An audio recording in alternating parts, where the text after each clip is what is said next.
రీసెంట్గా silver price per KG వచ్చేసి 4 lakhs వరకు వెళ్ళింది. ఇది పీక్ ప్రైస్. మళ్ళీ కొన్ని రోజుల తర్వాత అది 2.75 lakh వచ్చి స్టెబిలైజ్ అయింది. అసలు ఈ సిల్వర్ ఎందుకు పెరుగుతుంది అండ్ సిల్వర్ రేట్ ఎందుకు పడిపోతుంది అనేది ఈ రోజు వీడియోలో డీటెయిల్గా తెలుసుకున్నాం ఫ్రెండ్స్. ఈ వీడియో చూస్తే మాత్రం మీకు ఒక ఐడియా వస్తుంది అసలు అంటే మనకు సిల్వర్ ప్రైస్ ఎలా వ్యారీ అవుతుంది, అసలు దీనికైనా కారణాలు అనేది డీటెయిల్ అవుతుంది ఫ్రెండ్స్. ఇందులో ఒకటి ఫ్రెండ్స్ అంటే హిస్టారికల్ రిటర్న్ అంటే సిల్వర్ హిస్టారికల్ రిటర్న్ ఎంత ఉంది అసలు లాస్ట్ ఒక 45 years నుంచి. అండ్ అసలు సిల్వర్లో ఎందుకు ఇన్వెస్ట్మెంట్ చేస్తారు? ఒకటి ఏంటంటే స్టోర్ ఆఫ్ వాల్యూ, అంటే మన దగ్గర ఉన్న మనీ వాళ్ళు అది దాపెట్టుకోవడానికి ఇస్తారు.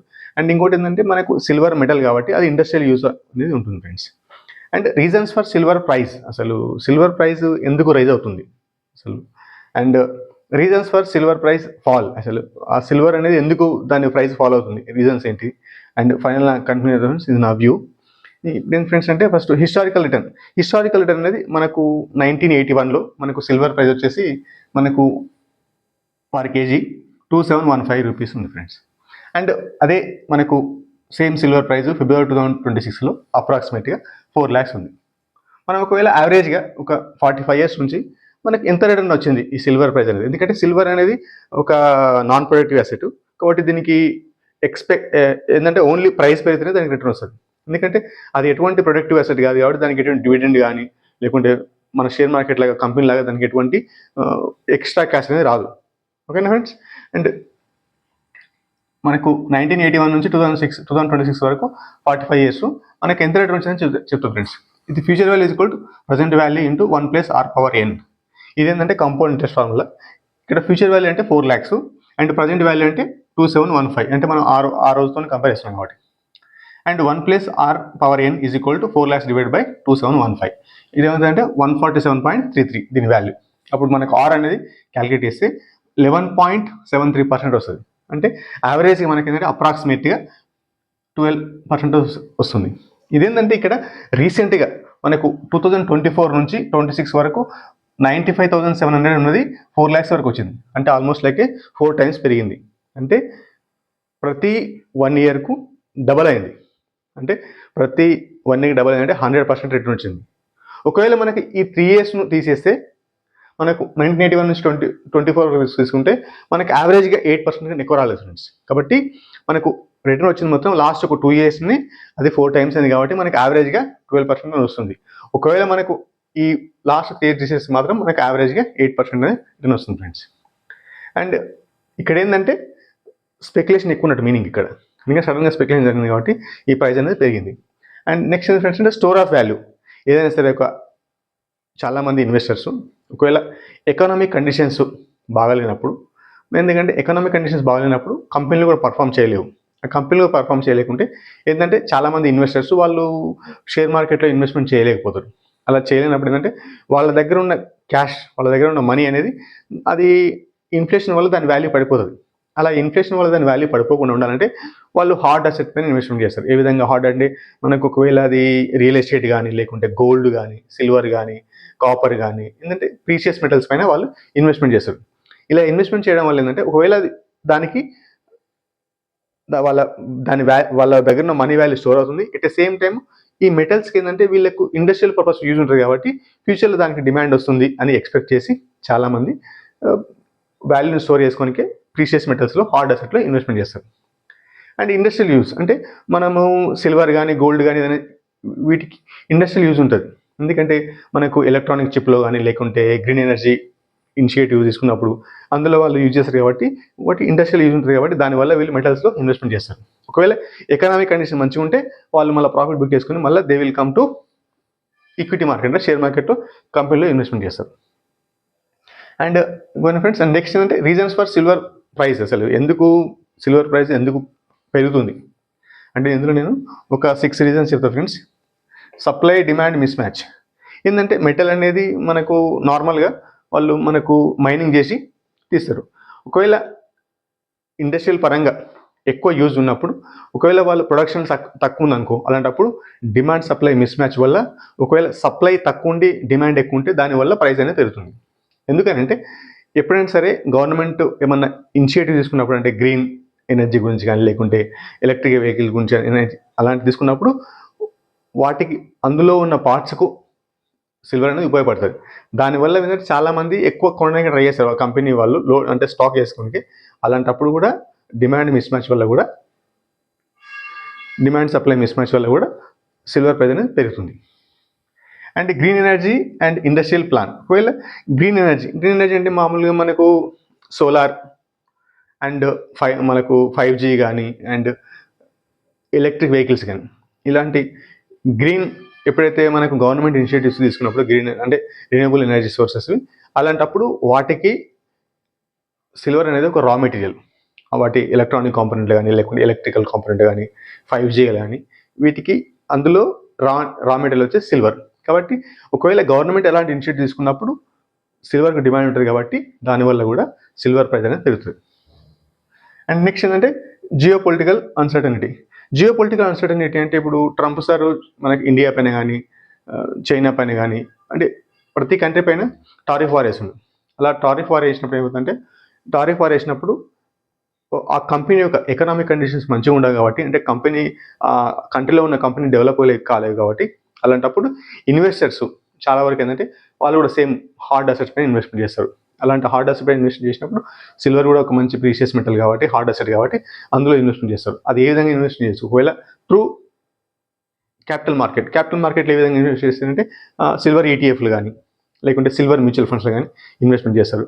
అండ్ ఒకవేళ వాళ్ళు ఫిజికల్గా సిల్వర్ కొనాలంటే LMB అంటే లండన్ బులియన్ మార్కెట్ అసోసియేషన్లో వాళ్ళు డైరెక్ట్ అఫీషియల్ వెండర్ నుంచి వాళ్ళు ఫిజికల్ సిల్వర్ తీసుకునే ఆర్డర్ పెడతాడు. అలాంటప్పుడు ఒకవేళ అక్కడ నుంచి సప్లై తక్కువ ఉంటే, వీళ్ళు డిమాండ్ ఎక్కువ ఉంటే, అలాంటప్పుడు వాళ్ళకు ఎవరైతే ఎక్కువ బిడ్ చేస్తారో వాళ్ళకు ఆ సిల్వర్ అనేది ఇస్తుంటారు. అలాంటప్పుడు కూడా మిస్ మ్యాచ్ వల్ల కూడా వాల్యూ పెరుగుతుంది. అండ్ ఇండస్ట్రియల్ ఎప్పుడైతే మనకు గవర్నమెంట్ ఇనిషియేటివ్ తీసుకున్నప్పుడు చాలామంది ప్లాన్ చేస్తారు కాబట్టి దానివల్ల కూడా ఇండస్ట్రియల్ గ్రోత్కి అవసరం వస్తుంది కాబట్టి దానివల్ల కూడా సిల్వర్ అనేది పెరుగుతుంది friends. And micro economic factors అంటే మనకు రీసెంట్గా మనకు RBI కానీ లేకుంటే USA FDI కానీ అంటే ఫెడరల్ రిజర్వ్స్ కానీ వాళ్ళు ఏంటంటే ఇంట్రెస్ట్ రేట్ తగ్గిస్తారు. ఒకవేళ ఇంట్రెస్ట్ రేట్ తగ్గిస్తే ఏముంటుందంటే, ఒకవేళ ఇంట్రెస్ట్ రేట్ తగ్గిస్తే ఎకనామిక్ గ్రోత్ మంచిగా ఉంటే నో ప్రాబ్లం. ఎందుకంటే చాలామంది కార్పొరేట్ కంపెనీస్ మనీ తీసుకొని వాళ్ళు కంపెనీ గ్రోత్ కోసం యూజ్ చేయడం వల్ల ఎకనామిక్ యాక్టివిటీ మంచిగా ఉంటుంది కాబట్టి చాలామందికి ఎంప్లాయ్మెంట్ దొరుకుతుంది అండ్ కంపెనీస్ డెవలప్ అవుతాయి కాబట్టి చాలామంది ఎకనామిక్ మంచిగా స్టెబిలైజ్ అవుతుంది. ఒకవేళ ఎకనామిక్ స్టెబిలైజ్ లేదు అంటే ఎకనామిక్ అన్స్టేబుల్గా ఉంది అంటే ఇప్పుడు జియో పొలిటికల్ టెన్షన్ వల్ల కంపెనీస్ కూడా అంత పర్ఫామ్ చేస్తలేవు. అలా పర్ఫామ్ చేయనప్పుడు ఒకవేళ RBI కానీ లేకుంటే US ఫెడరల్ రిజర్వ్స్ కానీ ఇంట్రెస్ట్ రేట్ తగ్గిస్తే ఏమవుతుందంటే ఇన్ఫ్లేషన్ పెరిగే అవకాశం ఉంటుంది.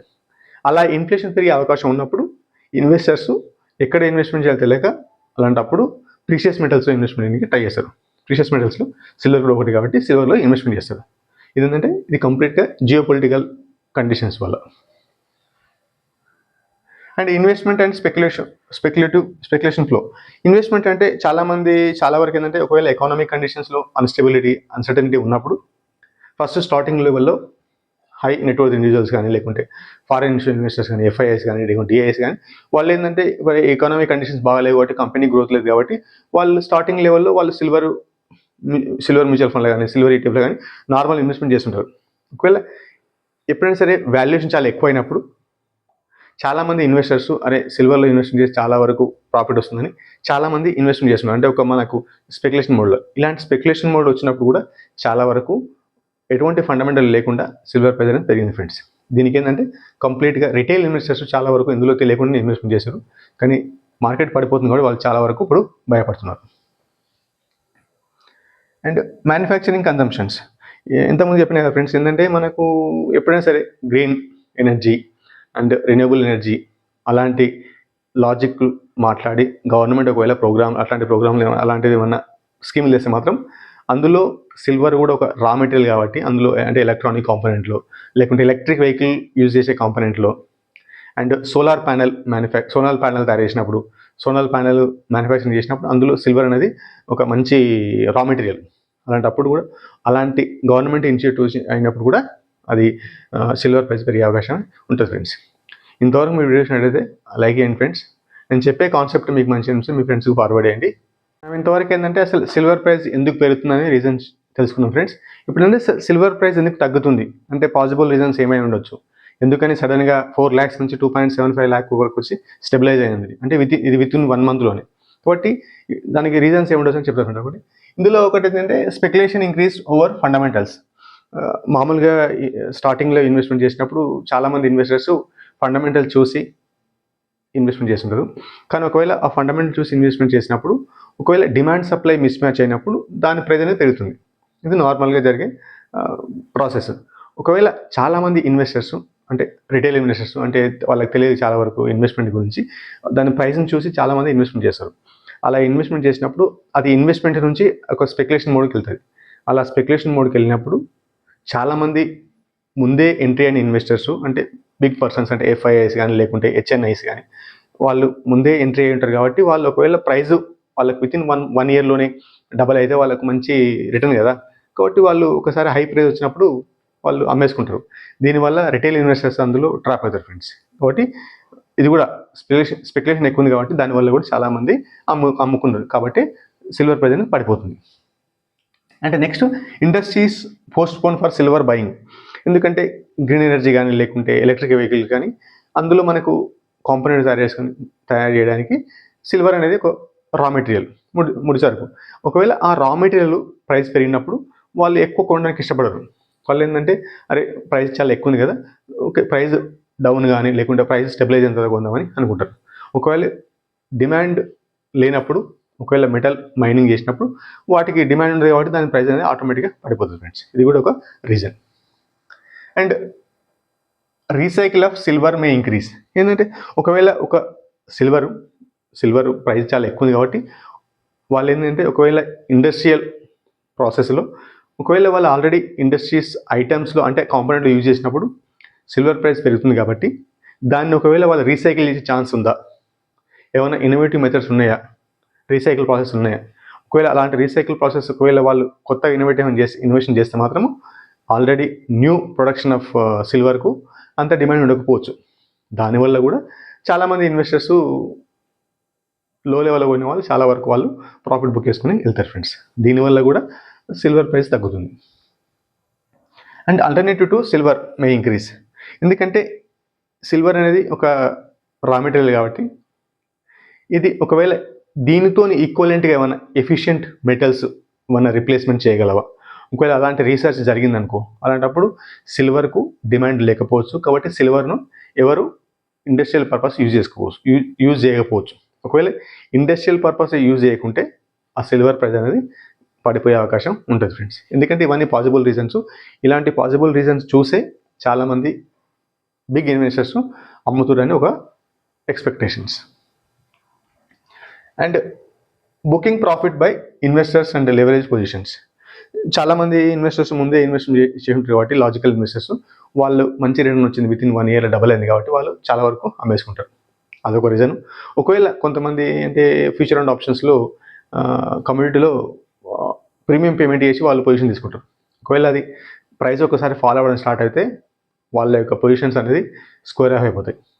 అలాంటప్పుడు చాలామంది రిటైల్ ఇన్వెస్టర్స్ డబ్బులు కోల్పోయే అవకాశం ఉంటుంది. కాబట్టి ఫ్యూచర్ అండ్ ఆప్షన్స్లో కూడా సిల్వర్ను కొని అమ్మే వాళ్ళకు కూడా చాలా వరకు ప్రాబ్లం అవకాశం ఉంది. దీనివల్ల కూడా చాలామంది రిటైల్ ఇన్వెస్టర్స్ అమ్ముతున్నారు ఓపెన్ మార్కెట్ అంటే మనకు ETFలు కానీ లేకుంటే మ్యూచువల్ ఫండ్లు కానీ అండ్ ఫ్యూచర్ అండ్ ఆప్షన్స్లో కానీ అలా అవ్వడం వల్ల కూడా లివరేజ్ పొజిషన్ తీసుకొని అమ్మడం వల్ల కూడా సిల్వర్ ప్రైస్ అనేది పడిపోతుంది. And high volatile conditions. ఎందుకంటే geopolitical tensions, economic conditions stabilise లేవు and central banks interest rate తగ్గిస్తున్నాయి. ఇలా ఇంట్రెస్ట్ రేట్ తగ్గించడం వల్ల ఫ్యూచర్లో ఒకవేళ మళ్ళీ ఇన్ఫ్లేషన్ పెరిగి ఎకనామిక్ యాక్టివిటీ తగ్గే అవకాశం ఉంటుంది అని చాలామంది ఇన్వెస్టర్స్లు సిల్వర్ను అనేది వాళ్ళు ప్రాఫిట్ బుక్ చేస్తారు. అలా కావడం వల్ల కూడా వాళ్ళు సిల్వర్ ప్రైస్ అనేది పడిపోతుంది. అండ్ స్పెక్యులేషన్ మోడ్ ఎక్కువైంది కాబట్టి సిల్వర్ ప్రైస్ పడిపోతుంది. At a same time normal retail investors అందులో ఇన్వెస్ట్మెంట్ చేసి చాలా వరకు అందులో స్టక్ అయ్యారు. అందువల్ల ఎప్పుడైనా సరే మనం ఇన్వెస్ట్మెంట్ చేసేటప్పుడు ఒకవేళ మనం ఇన్వెస్ట్మెంట్ చేసే కంపెనీ కానీ లేకుంటే ఈ స్పెక్యులేటివ్ అసెట్స్ అంటే ఇప్పుడు నాన్ ప్రొడక్టివ్ అసెట్స్లో ఇన్వెస్ట్మెంట్ చేసినప్పుడు కొంచెం జాగ్రత్త వహించి అసలు మార్కెట్ కండిషన్స్ ఎలా ఉన్నాయి, దానికి స్పెక్యులేషన్ మోడ్లో ఉందా లేకుంటే ఫండమెంటల్ రీజన్స్ ఉన్నాయా, ఒకవేళ ఫండమెంటల్ రీజన్స్ లేకుంటే మాత్రం అలాంటి అసెట్లో ఇన్వెస్ట్మెంట్ చేయకపోవడమే మంచిది ఫ్రెండ్స్. అండ్ ఇంకోటి ఫ్రెండ్స్ అంటే రీప్లేస్మెంట్ వాల్యూ ఆఫ్ జ్యువెలరీస్. మామూలుగా మనకు ఇండియాలో చాలామంది లేడీస్ జ్యువెలరీ చేయించుకుంటారు సిల్వర్తోని, గోల్డ్తోని. కానీ రీప్లేస్మెంట్ వాల్యూ అనేది మన సిల్వర్కు తక్కువ ఉంటుంది. దానివల్ల మనకేంటంటే చాలామంది ఇండియన్స్ ఎక్కువ ఇష్టం చూపకపోవచ్చు. మళ్ళీ అంటే సిల్వర్ ప్రైస్ పెరిగింది కాబట్టి ఎక్కువ మంది కొనకపోవచ్చు. అలా కొనకపోవడం వల్ల కూడా ఫిజికల్గా డిమాండ్ లేనప్పుడు ఫ్యూచర్లో దానికి ఒకవేళ మైనింగ్ ఎక్కువైంది అనుకో సిల్వర్ ప్రొడ్యూస్ చేయడం, అలాంటప్పుడు దానికి ఎవరు కొనకుంటే దాని ప్రైస్ అనేది పడిపోతుంది ఫ్రెండ్స్. ఓకేనా ఫ్రెండ్స్, ఇది మనకు సిల్వర్ పడిపోవడానికి కారణాలు. ఎందుకంటే ఈ కారణాలు ఏంటంటే ఎప్పుడైనా సరే స్పెక్యులేషన్ మోడ్ ఎక్కువైనప్పుడే ఇలాంటి రీజన్స్ ఉంటాయి. At the same time industrial growth, ఏదైనా ఒక రా మెటీరియల్కు ఇండస్ట్రీలో ప్రైస్ ఎక్కువైనప్పుడు దానికి ఆల్టర్నేటివ్ అనేది రీసెర్చ్ జరుగుతుంది. ఒకవేళ ఆల్టర్నేట్ కోసం రీసెర్చ్ జరిగి అంటే సిల్వర్కి ఎఫిషియెంట్గా ఉండే ఏమన్నా మెటల్స్, వేరే మెటల్స్ రిప్లేస్మెంట్ అయితే మాత్రం సిల్వర్ ప్రైస్ ఇప్పుడు ఎంత ఉందో అంతకంటే కూడా పడిపోయే ఛాన్స్ అనేది ఉంటుంది ఫ్రెండ్స్. అండ్ లాస్ట్ ఒక 2 ఇయర్స్లోనే 4 టైమ్స్ అయింది కాబట్టి నెక్స్ట్ ఒక 6 to 7 ఇయర్స్ లేకుంటే 10 ఇయర్స్ ప్రైస్ అనేది అంత ర్యాపిడ్గా పెరగకపోవచ్చు. ఓకేనా ఫ్రెండ్స్. అండ్ ఫైనల్ నా కంక్లూజన్ ఫ్రెండ్స్ అంటే మనము ఏదైనా సరే ఇన్వెస్ట్మెంట్ చేసేటప్పుడు మనం ఒకవేళ సిల్వర్ అనేది మనం మన పర్సనల్ యూజ్ కంటే నో ప్రాబ్లం. ఇది పర్సనల్ యూజ్ కంటే మనం దాన్ని సిల్వర్ కొనుక్కొని మనం మన జ్యువెలరీ చేయించుకోవచ్చు, మనం యూజ్ చేసుకోవచ్చు. అది మన పర్సనల్ యూజ్ కాబట్టి ఎప్పుడైనా మనం కొనుక్కోవచ్చు, అది ఓకే. కానీ ఒకవేళ మీరు ఇన్వెస్ట్మెంట్ పర్పస్లో కొంటున్నారంటే అది మనం ఏ సైకిల్లో ఉంది. ఎందుకంటే కమ్యూనిటీ అనేది ఒక సైక్లిక్ అన్నట్టు. మనం ఒకవేళ అది ఏ సైకిల్లో ఉంది, ఒకవేళ అప్ సైకిల్లో ఉందా, డౌన్ సైకిల్లో ఉందా. ఒకవేళ ఆల్రెడీ అది అప్ సైకిల్లో ఉంటే మనం ఇన్వెస్ట్మెంట్ చేయాలని మాత్రం అది డౌన్ సైకిల్లో వచ్చినప్పుడు ఇన్వెస్ట్మెంట్ చేసి మంచిది ఫ్రెండ్స్. అండ్ లాంగ్ రన్లో మెటల్స్లో మనకు ఇన్ఫ్లేషన్ ఎంత ఉంటే అంతకు ఈక్వలెంట్ వచ్చే అవకాశం ఉంటుంది. ఒకవేళ ఇన్ఫ్లేషన్ 8%, ఇన్ఫ్లేషన్ 6% సిల్వర్ కానీ లేకుంటే గోల్డ్ కానీ సేమ్ ఇన్ఫ్లేషన్ కంటే 1% ఎక్స్ట్రా వచ్చేది రిటర్న్ ఉంటుంది. అండ్ కంపేర్ విత్ షేర్ మార్కెట్తో పోల్చుకుంటే మెటల్స్లో రిటర్న్ చాలా తక్కువ వచ్చే అవకాశం ఉంటుంది. ఎందుకంటే షేర్ మార్కెట్లో ట్రేడ్ అయ్యే కంపెనీస్ అని ప్రొడక్టివ్ అంటే అవి పనిచేస్తుంటే దానికోసం ఎకనామిక్ జరుగుతుంది కాబట్టి దానికి ఎక్స్పెక్టేషన్స్ ఎక్కువ ఉంటుంది. కాబట్టి దానివల్ల మనకు షేర్ మార్కెట్లో రిటర్న్ ఎక్కువ వచ్చే అవకాశం ఉంటుంది ఫ్రెండ్స్. కాబట్టి మీరు మెటల్స్లో ఎప్పుడైనా ఇన్వెస్ట్మెంట్ చేసినప్పుడు అది ఏ ట్రెండ్లో ఉంది, అప్ ట్రెండ్లో ఉందా, డౌన్ ట్రెండ్లో ఉందా. ఒకవేళ అప్ ట్రెండ్లో ఉంటే మీరు వెయిట్ చేయండి, డౌన్ ట్రెండ్లో ఉంటే కూడా స్టెబిలైజ్ అయినంత వరకు వెయిట్ చేయాలి. ఎందుకంటే మనం ఒకవేళ కొన్న తర్వాత మళ్ళీ కింద పడిపోయే ఛాన్స్ ఉంటుంది. కాబట్టి మనం కమ్యూనిటీ కొనేటప్పుడు మన సిల్వర్ కానీ గోల్డ్ కానీ కొనేటప్పుడు మనం అది ఏ సైకిల్ తెలుసుకుంటే మనం ట్రాప్ కాకుండా ఉంటుంది ఫ్రెండ్స్. ఇంతవరకు మీ వీడియో చూసినట్టయితే లైక్ చేయండి friends. And me financial knowledge update చేసుకోవాలంటే మాత్రం నా ఛానల్ సబ్స్క్రైబ్ చేసుకోండి. ప్రతి వారం ఇలాంటి ఫైనాన్షియల్ అవేర్నెస్ ఒక వీడియో రిలీజ్ చేస్తుంటా. నా ఛానల్ చూస్తే మీకు బేసిక్ ఫైనాన్షియల్ అవేర్నెస్ వచ్చి నెక్స్ట్ టైం వేరే వాళ్ళు ఎవరైనా చెప్పే స్టోరీలు వినకుండా ఒక లాజికల్ ఇన్వెస్టర్ లాగా థింక్ చేసి మీరు లాంగ్ రన్లో వెళ్తేనే క్రియేట్ ఫ్రెండ్స్. ఓకేనా friends. And thank you very much for your time.